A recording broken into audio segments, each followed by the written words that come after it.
ஸ்லோகம் 260 உள்ளதன் பொருளை குறித்து இதுவரை உள்ள ஸ்லோகங்களில் விளக்கினான். இப்போதுதான் இதுவரை கூறியவற்றை சுருக்கி அருள்கிறான்.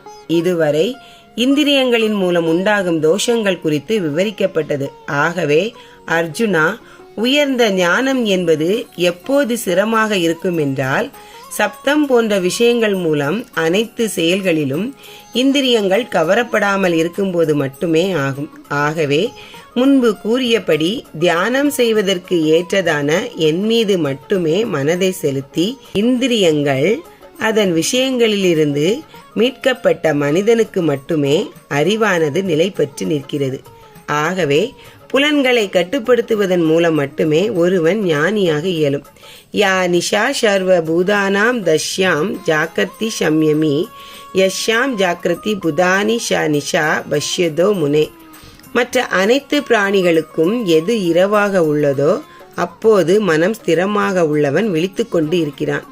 எப்போது மற்ற பிராணிகள் விழித்திருக்கின்றதோ அப்போது இவன் இரவு வேளையாக கொள்கிறான். இங்கு இரவு, விழித்தல், உறக்கம் போன்றவை நாம் அன்றாடம் உபயோகிக்கும் பொருளில் வரவில்லை. கீழே உள்ள பாஷ்யங்கள் மூலம் இந்த பதங்களின் மெய்யான பொருளை அறியலாம்.